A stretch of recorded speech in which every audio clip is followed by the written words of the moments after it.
O tema da nossa aula de hoje de economia é microeconomia. Nós vamos começar a aprofundar um pouco mais na nossa disciplina.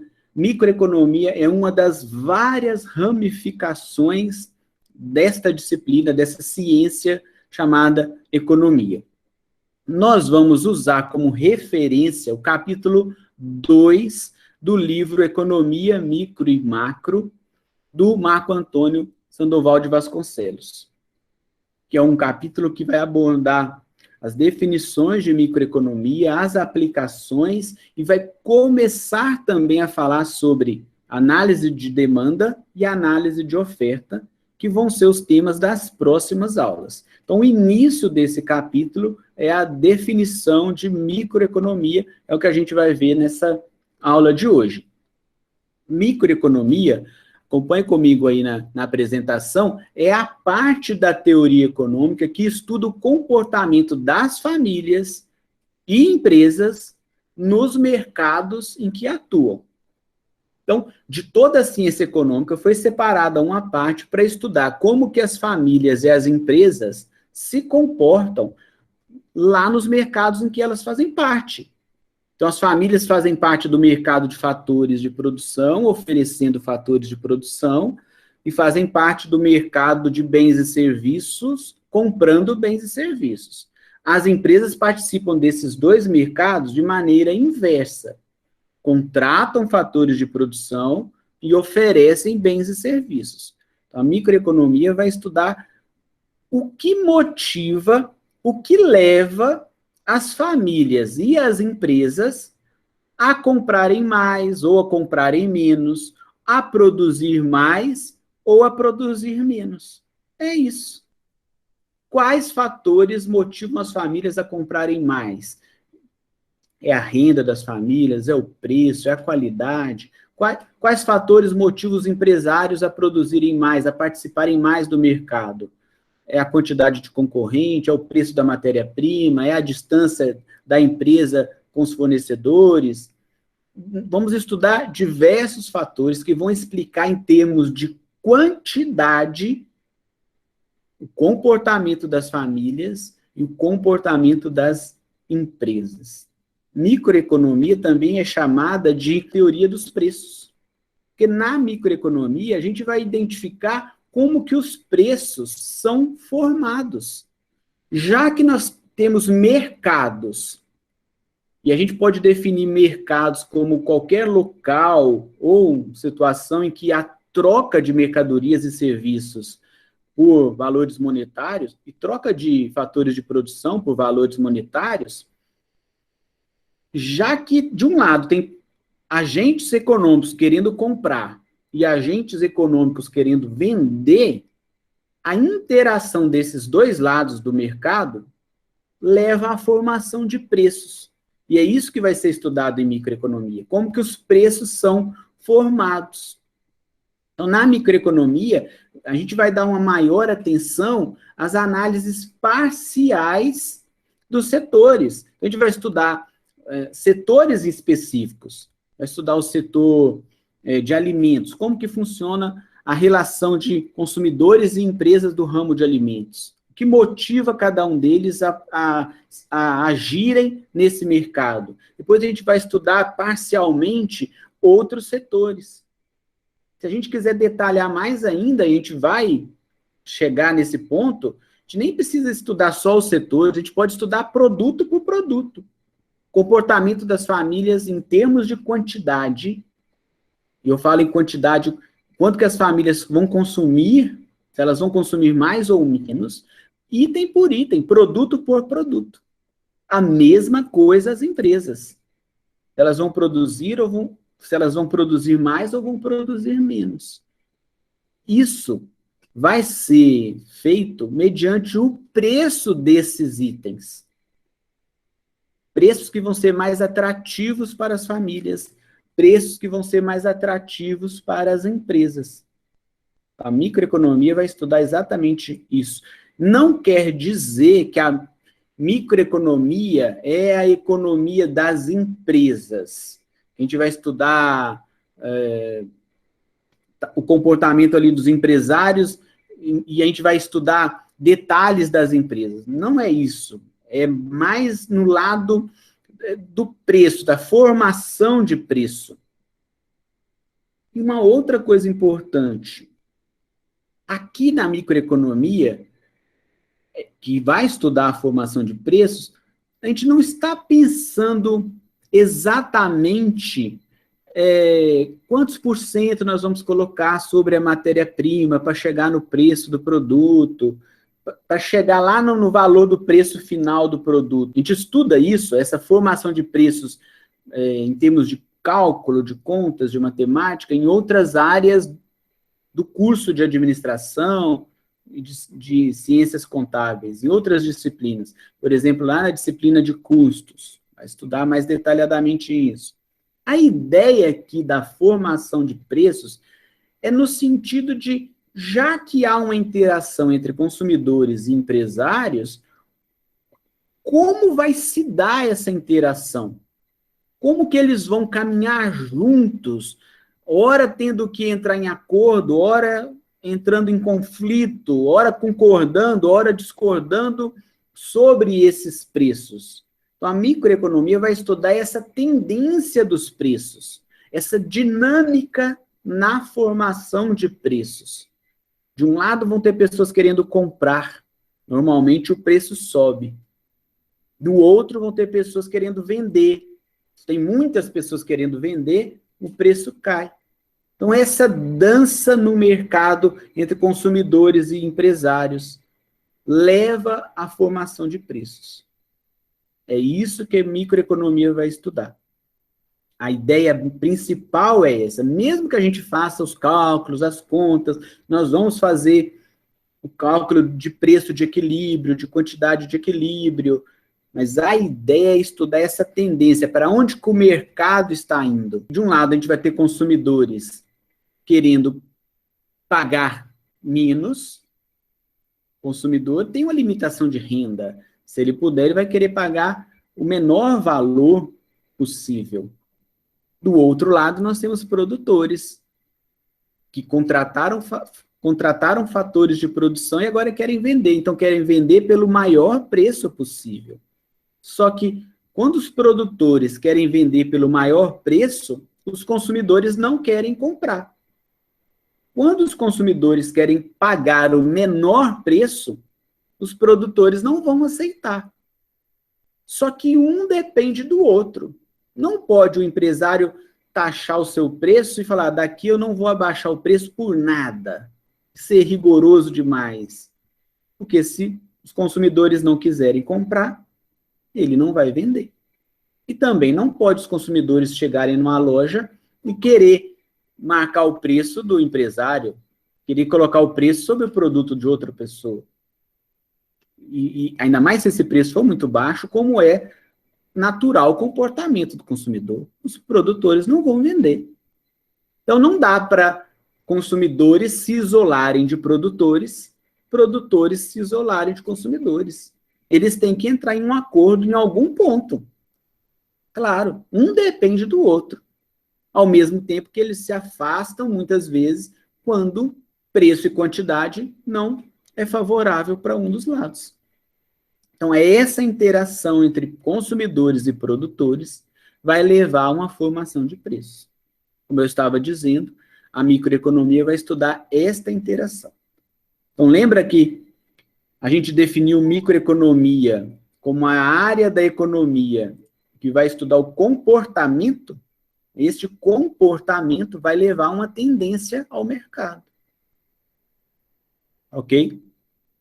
Nós estamos falando aí dos exemplos aí da pandemia. Ano passado, até antes da pandemia, ninguém andava de máscara pelas ruas.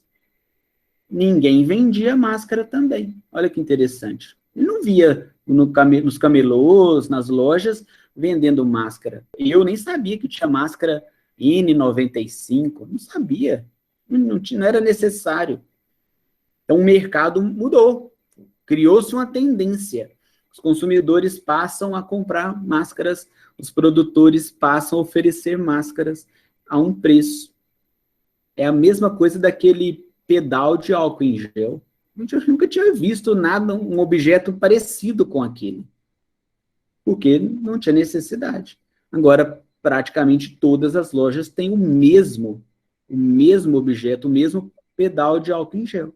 Então, os consumidores passam a desejar, as empresas passam a produzir a um preço que é combinado entre as duas partes. A microeconomia vai estudar exatamente isso.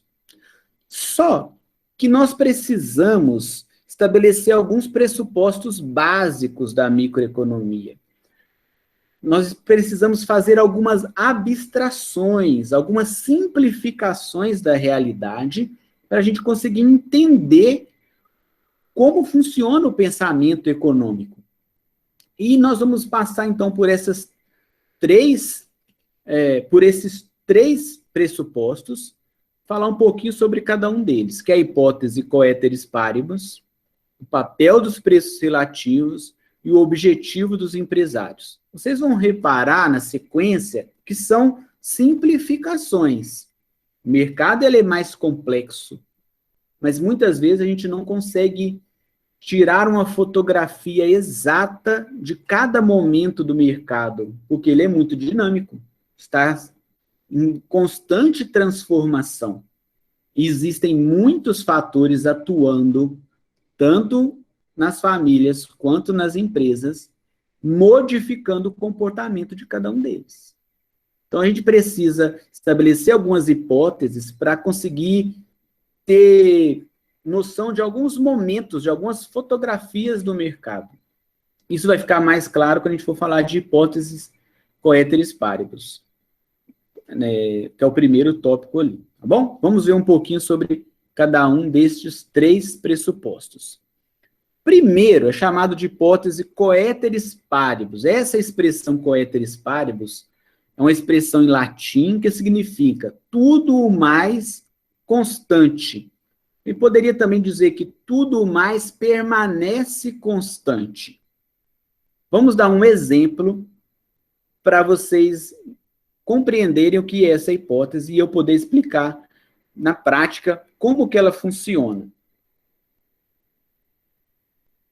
Olha o caso ali dos consumidores, e vai valer para as empresas também, a mesma lógica.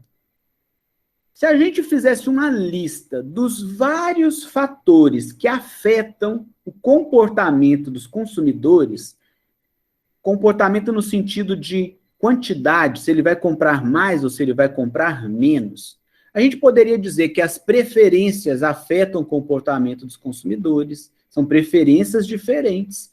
Tem pessoas que vão numa pizzaria e preferem a pizza de frango com catupiry. Outros vão preferir a pizza completa. São preferências diferentes. Isso afeta a decisão dos consumidores. A qualidade dos produtos, a durabilidade, a resistência, de que material ele foi construído, ele foi formado, ele foi elaborado. Isso afeta a decisão dos consumidores. O tipo de atendimento, se o vendedor ou a vendedora é atencioso, atenciosa, se conhece do produto, se deixa o cliente à vontade, se esse atendimento ele é feito de maneira presencial ou à distância, de maneira virtual.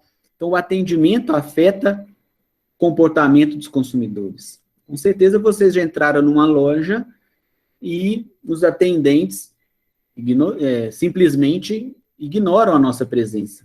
A gente fica ali esperando, ninguém vem atender. Então, o consumidor desiste, vai para outra loja, vai procurar outro lugar. As formas de pagamento influenciam as decisões dos consumidores. Se vai pagar em cartão de crédito, se vai dividir no cartão de crédito. Eu estava lendo recentemente sobre a cultura do cartão de crédito no Brasil. O brasileiro se acostumou com essa forma de pagamento e ainda parcelando as compras no cartão de crédito. E a matéria dizia que em outros países isso não é comum. Não existe a possibilidade de parcelar no cartão de crédito. As formas de pagamento são decisivas na hora do consumidor tomar a decisão. Se ele vai pagar em cartão de crédito, de débito, se vai fazer um Pix, se vai fazer uma transferência, enfim. com certeza isso afeta a decisão dos consumidores. Hoje mesmo eu fui numa loja e o vendedor deu as possibilidades, eu falei assim, não, vou pagar com cartão de débito. Eu já tinha pensado que ele poderia falar o que ele falou, e ele falou assim, a gente também recebe o Pix. Falei, para mim tudo bem, vai dar na mesma. E ele falou assim, para nós é melhor o Pix, porque não vai cobrar a taxa da maquininha de cartão de débito. Olha que interessante. A forma de pagamento influencia a decisão dos consumidores e, nesse exemplo, dos empresários, né? Se tem estacionamento, isso é fundamental aqui para quem é de Governador Valadares, né? Sabe que o centro ele é muito concorrido, as pessoas muitas vezes adiam o consumo porque se vier no centro não tem lugar para estacionar. O prazo de validade, já chegaram no supermercado e perceberam um produto com preço muito abaixo, com a grande oferta. Quando você vai ver o prazo de validade, ele está muito próximo de terminar. Vai vencer dali 1, 2 dias. Isso afeta a decisão dos consumidores, né? Preço do produto, preço com certeza, é talvez um dos fatores mais importantes. A idade dos consumidores, com certeza afeta a nossa decisão. À medida que o tempo vai passando, nós vamos abrindo mão de consumo de itens que a gente usava na infância, na adolescência, na juventude, passa a consumir produtos próprios da idade. É muito comum a gente ver essa mudança acontecendo com os nossos pais, com os nossos avós e até com a gente mesmo, quando a gente passa a consumir mais remédios. A idade vai avançando, o tempo vai passando, e a gente vai trocando o consumo de itens mais supérfluos por remédios. É muito comum, isso acontece com todas as famílias, porque a idade interfere naquilo que a gente consome. A renda das famílias, com certeza, interfere nessa decisão. Quanto mais renda, mais possibilidades aparecem. Quanto menos renda, a decisão de consumo ela é mais difícil, as escolhas são mais difíceis. A cultura, a diversidade, tudo isso vai interferir. Estou fazendo essa lista de propósito que vocês vão entender onde eu quero chegar.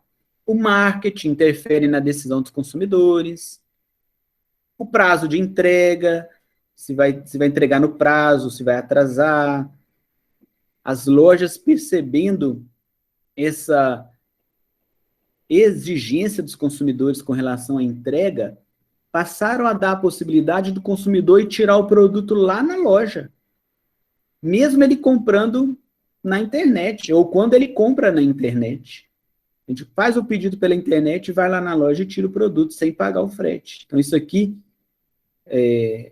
é fundamental, interfere diretamente ali na decisão dos consumidores. A ostentação, muitos consumidores compram mais para aparecer, para fazer uma postagem, para comparar com os colegas, com os vizinhos, compram mais para aparecer, ou compram influenciados porque algum influencer no Instagram deu uma dica de algum produto, enfim, vários fatores. Imagina que eu queira aplicar a microeconomia para estudar o comportamento desse consumidor. Em termos de quantidade, se ele vai comprar mais ou menos de um determinado produto. Eu quero estudar a quantidade que o consumidor vai comprar, se ela é maior ou se ela é menor, depois que eu tomar alguma decisão lá na minha empresa. Então, o empresário, ele olha para o seu negócio e pensa assim, se eu fizer uma campanha de marketing, os meus consumidores vão comprar mais ou vão comprar menos? Este estudo é o que a microeconomia aborda. Como que o consumidor vai reagir às mudanças que o empresário fizer no seu negócio? Como o consumidor vai reagir às diversas mudanças, às diversas influências que o afetam? Agora, pensa um outro exemplo. O empresário pensa assim, se eu abaixar o preço do meu produto, o consumidor vai comprar mais ou vai comprar menos? Se a gente deixasse isso livre e analisasse isso sem a hipótese coeteris paribus, seria impossível saber se ele vai comprar mais ou se ele vai comprar menos, porque o preço se alterou. Porque, ao mesmo tempo, outras tantas variáveis influenciam na sua decisão. Então, o preço pode ter abaixado, que em tese o consumidor compraria mais, mas ao mesmo tempo a renda dele pode ter diminuído, e aí ele não vai comprar mais, certo? Ou o preço pode ter aumentado, que em tese o consumidor consumiria menos, mas ao mesmo tempo ele viu uma propaganda na internet e mesmo assim ele comprou. Estão entendendo? São infinitos fatores que afetam a decisão dos consumidores. Infinitos. Eu não listei todos, não dá para listar todos. Religião, tamanho da família, idade dos membros da família, poderia ficar aqui para sempre listando isso. Mas nós queremos saber se a gente fizer algumas alterações nesses fatores, o consumidor vai comprar mais ou menos. Eu quero estudar isso, eu quero fazer uma política de preço, eu quero alterar as formas de pagamento da minha empresa, mas eu quero saber se isso vai dar resultado. Então, eu vou adotar a hipótese coeteris paribus. Eu vou, sim, fazer simulações em cada um desses fatores e vou deixar os outros fatores constantes. Então, se o meu interesse é estudar o impacto do preço lá no comportamento do consumidor, eu vou comparar dois cenários. Antes de alterar o preço, o consumidor comprava quanto? Depois que eu alterei o preço, o consumidor passou a comprar quanto? Entenderam? Eu vou fazer simulações de cenários. Vou alterar o preço e vou olhar o comportamento do consumidor. Só que, para isso, eu preciso considerar que as outras variáveis não sofreram alteração. Eu vou imaginar que a idade é a mesma nos dois cenários, que a renda é a mesma, que a cultura é a mesma, ok? Vou ter dois cenários parecidos ou praticamente iguais, sofrendo a alteração de apenas um dos fatores. Cada análise que eu fizer, eu vou fazer a alteração de um dos fatores e os demais vão ficar constantes. Por que que precisa fazer essa abstração na economia? Porque é uma ciência humana. Os seres humanos estão em constante transformação, mudanças. É mudança no humor, nas preferências, na qualidade. Tudo isso está mudando. Faz a gente comprar mais ou comprar menos. É diferente se a gente fosse para um laboratório de física, um laboratório de química, que eu quero comparar peso, altura, temperatura, velocidade, pressão. Eu consigo reproduzir um experimento físico duas vezes, igualmente. Eu consigo reproduzir um experimento na química da mesma forma. Na ciência humana não dá para repetir, porque nós estamos em constante transformação. Ok? Então eu vou supor que as demais variáveis não vão se alterar e vou estudar o impacto isolado, variável por variável. Então, no caso do preço, vou alterar o preço, mas as outras vão permanecer iguais. Aí eu vou saber o impacto do preço.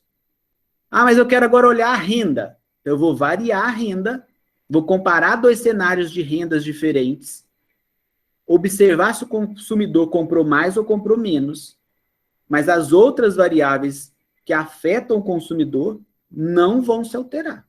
Aí eu vou ter o efeito isolado da renda lá no comportamento do consumidor. Então, esta hipótese permite verificar o efeito de variáveis isoladas independentemente dos efeitos de outras variáveis. É o efeito isolado de cada variável. Então, no exemplo do preço, eu vou saber exatamente quanto que ele influenciou lá na quantidade. quantidade consumida, no caso dos consumidores, quantidade produzida, no caso dos produtores. É para isso que serve a hipótese coeteris paribus. E na hora de fazer os exercícios que envolvem matemática, isso é fundamental, porque nós vamos fazer as simulações. Você tem que lembrar que só pode variar uma variável de cada vez. A gente vai encontrar o efeito isolado lá na resposta final. Ok? Este foi o primeiro pressuposto básico da microeconomia. Vamos para o segundo, que é o papel dos preços relativos. Isso aqui é mais simples de entender do que o primeiro. Os consumidores, eles estão sempre relacionando preços ao tomar uma decisão de consumo. Sempre comparando produtos, comparando preços. E a gente faz isso por causa da limitação de recursos. Então, eu tenho que escolher o que comprar. A gente vai comprando e a renda vai sendo consumida. Então, eu tenho que escolher. Então, já que eu tenho que escolher, eu tenho que comparar. E aí eu vou relacionar preços. Então, esse segundo pressuposto diz que é mais importante para o consumidor analisar os preços relativos do que os preços absolutos. Aqueles preços que estão lá na plaquinha, na etiqueta, na página da internet. Aquilo é o preço absoluto. Quando você olha lá uma televisão de R$2.000, é o preço absoluto dela. Mas, automaticamente, a gente compara o preço daquela televisão com o preço das outras televisões de marcas diferentes. Ou o preço daquela televisão com o preço de um videogame, o preço de uma máquina de lavar, o preço da gasolina. Nós estamos sempre comparando preços. Justamente por causa da obrigação de escolher. Então, é mais importante relacionar preços. E aí a gente vai entrar numa área muito importante, que são os produtos substitutos e os produtos complementares. Então, os produtos substitutos, olha, carne de boi e carne de porco, um substitui o outro. Então, se o preço da carne de boi aumentar, tudo mais constante, ou seja, coeteris paribus, a tendência é o consumidor comprar menos carne de boi e passar a comprar mais carne de porco, porque são produtos substitutos. Então, o consumidor chega no açougue, chega no supermercado e vai comparar os preços. Ele olha lá os dois painéis de carne de boi e carne de porco e ele vai comparar. Supondo que ele seja indiferente em termos de gosto, de preferência de carne de boi e carne de porco. Ou seja, nós estamos adotando a hipótese coeteris paribus. Tudo mais constante, já que ele é indiferente às duas carnes, se o preço de um aumentar, ele pode preferir a carne do outro tipo. Agora, se a carne de boi aumentar 10% e a carne de porco aumentar 10%, tudo mais constante, ou seja, coeteris paribus, isso não vai fazer diferença nenhuma para o consumidor. Porque, em termos relativos, as duas carnes aumentaram na mesma proporção.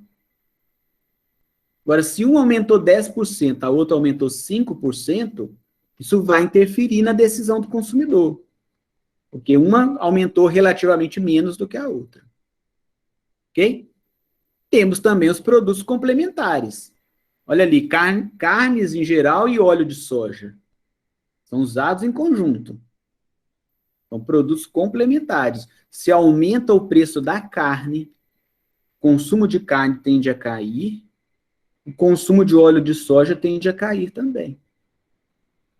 Ok? Porque se ele não está comprando carne, também não vai comprar óleo de soja, para usar ali neste exemplo específico. Então, reforçando, os consumidores sempre comparam o preço. Então, para o empresário, é muito importante entender isso e saber que o preço dos concorrentes importa para o negócio dele. Ele não pode viver isolado no mercado sem saber quanto que o concorrente está praticando no seu preço.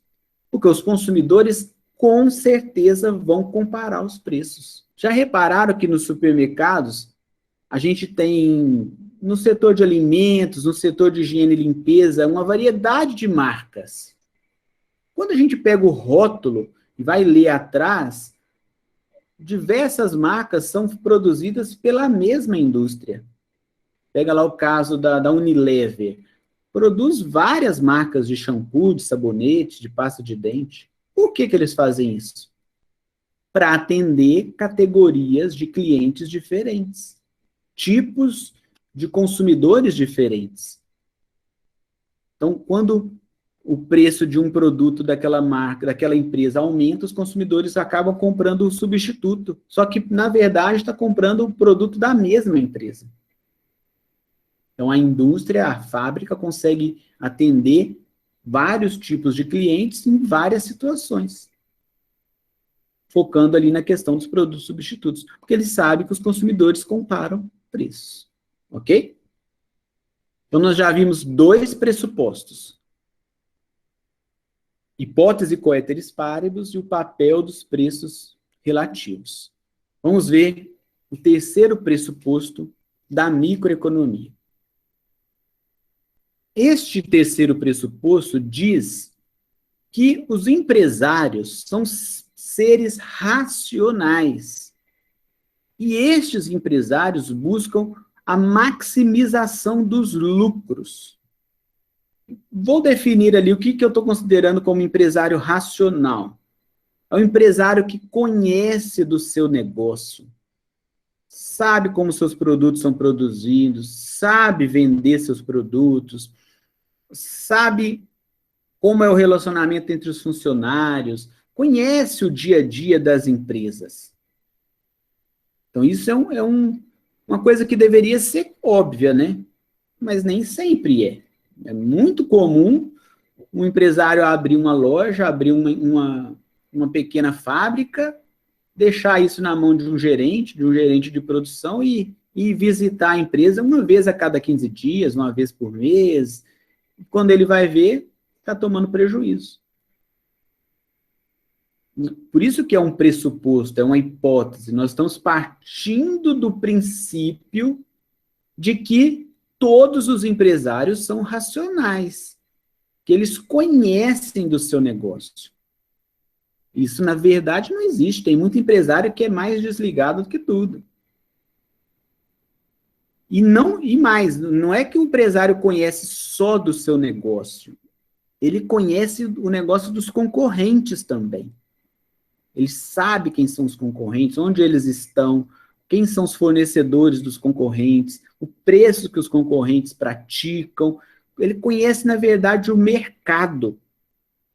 Sabe para onde o mercado está indo, quais produtos estão sendo lançados, quais são as inovações na indústria, quais são as tendências tecnológicas. Esse é o empresário racional. Ele conhece, ele domina o seu negócio. E, por fim, ele também conhece das notícias que envolvem o governo, a política, e as políticas de impostos, e as políticas de alterações de normas técnicas. Ele entende, ele acompanha o noticiário e é bem informado sobre a economia do país e sobre o seu setor. Isso é o que eu estou chamando de empresário racional. Ou seja, um empresário que tem informação. Este empresário racional, nós vamos supor que ele sempre vai atuar para ter o maior lucro possível. Então, este pressuposto diz o seguinte: nós estamos fazendo análises microeconômicas em situações que os empresários estão trabalhando na sua plena capacidade. Capacidade ótima. Eles conhecem do seu negócio, conhecem do mercado, conhecem e sabem o que o governo está fazendo. E ele vai tomar suas decisões baseado nessas informações. Todas as decisões que ele tomar têm um único objetivo: ter o maior lucro possível. Não é ter lucro, é ter o maior lucro que ele puder. É um pressuposto muito forte, ok? Todas as ações e projetos têm como finalidade obter o maior lucro possível. É para isso que as empresas existem. Se a empresa não dá lucro, ela não deveria existir. O empresário deveria escolher outra atividade. É aquela questão que eu falei lá no início das escolhas. O ser humano, ele tende a preferir o prazer ao sofrimento, à satisfação, à tristeza, ao desgosto. Nós somos assim, é melhor estar num lugar mais confortável do que estar num lugar com um ambiente desagradável. É melhor estar com uma pessoa mais agradável do que estar com uma pessoa desagradável. Entende isso? Isso é natural do ser humano, a gente sempre quer melhorar. Então, nós fazemos escolhas nesse sentido. Pode ser até que as escolhas deem resultado ruim, diferente do que nós planejamos. Mas nós tomamos decisões que a gente espera que vão ter bons resultados. De uma maneira geral, é assim que funciona. Por que as leis de trânsito funcionam? Porque, de uma maneira geral, as pessoas querem se proteger. Ninguém vai sair atropelando os outros à toa, atravessando o sinal de bobeira. De uma maneira geral. É claro que tem gente que pega o carro e atropela o outro de propósito, e pega o carro e joga o carro na frente de um caminhão. Isso existe, é claro. Mas, de uma maneira geral, a gente atua em prol da nossa defesa. Então, nós fazemos escolhas que vão dar bons resultados. A mesma coisa é o empresário. O empresário, ele entra num negócio, toma o risco daquele negócio, abre mão do seu tempo, abre mão dos seus recursos para investir em um negócio para ele ter lucro. Então, essa é a ideia ultrapassada de que o empresário, o patrão malvadão está ali oprimindo o funcionário. Isso deveria ficar no passado. Se a empresa tem ali as normas de segurança sendo atendidas, a legislação trabalhista sendo atendida, sendo cumprida, é uma empresa que está ali de acordo com as leis, há uma dignidade nesse trabalho, o trabalhador, ele deveria se esforçar ao máximo para fazer aquele negócio dar lucro. Quanto mais aquele negócio der lucro, vai ser melhor para todo mundo. Em situações normais, o trabalhador deveria ficar satisfeito com o resultado da empresa. Porque se a empresa não der lucro, o empresário vai fechar a empresa. Não é porque ele vai fechar porque ele é ruim, maldoso. Ele vai fechar porque não dá lucro. Para que ele vai tomar uma decisão e entrar numa coisa que vai ter prejuízo? Isso é questão de lógica. Agora, se a gente pensar assim, fica meio estranho, né? Ficar falando que o empresário quer o maior lucro possível, ganancioso, não é? Às vezes a gente tende a levar para esse lado e pensar que o empresário quer explorar ao máximo o funcionário. E aí, em contrapartida a isso, outras áreas das empresas foram sendo desenvolvidas para tornar essa relação mais humana. Então, quando o empresário, numa média grande empresa, abre um local para uma creche dentro da empresa, que as famílias podem levar os filhos e eles ficarem lá, pais e mães trabalharem tranquilos. Quando o empresário resolve abrir um restaurante dentro da empresa e dar alimentação aos funcionários, certo? E várias outras ações que os empresários tomam para dar uma qualidade de vida melhor aos funcionários, também não é porque o empresário é bonzinho demais.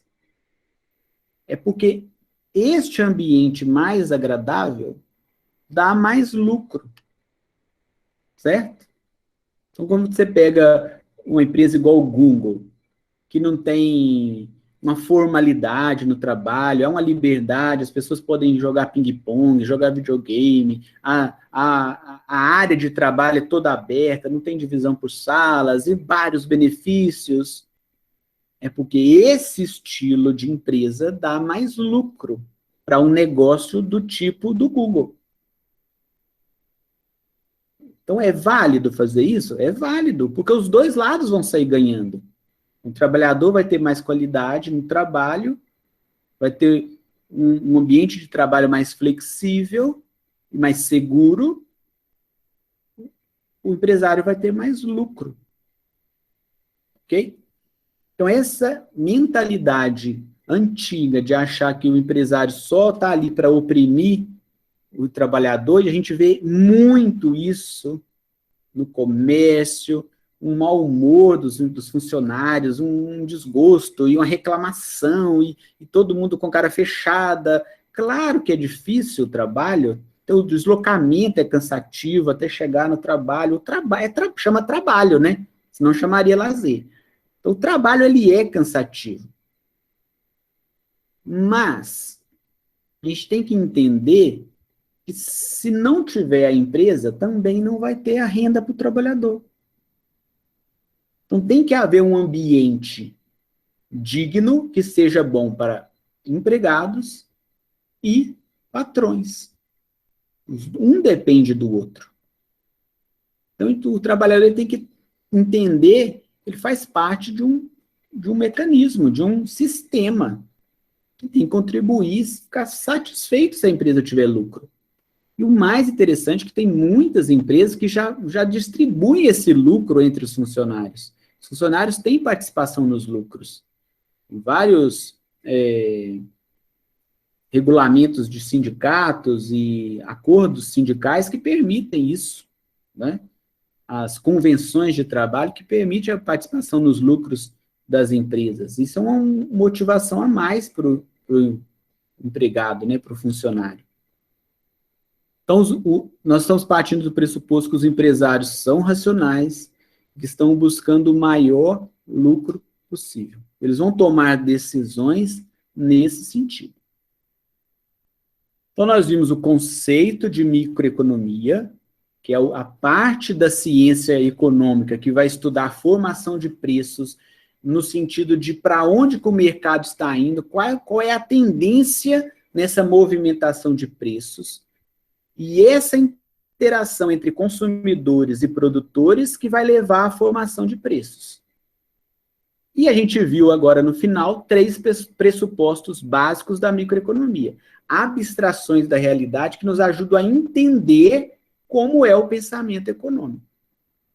A hipótese coeteris paribus permite a gente estudar o efeito isolado de uma variável na outra, em ambientes de constante transformação.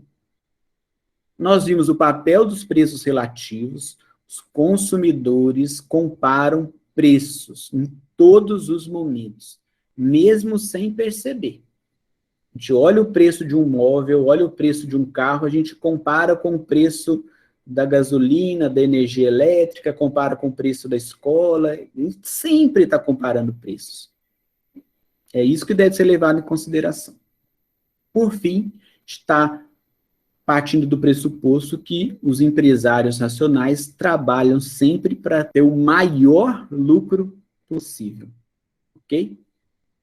E aqui eu encerro, então, nossa aula de hoje. Nesta aula nós estudamos a microeconomia, um ramo da ciência econômica que vai estudar a formação de preços. Convido vocês a se inscreverem no canal, ativarem as notificações e a curtir este vídeo. Um abraço e até a próxima!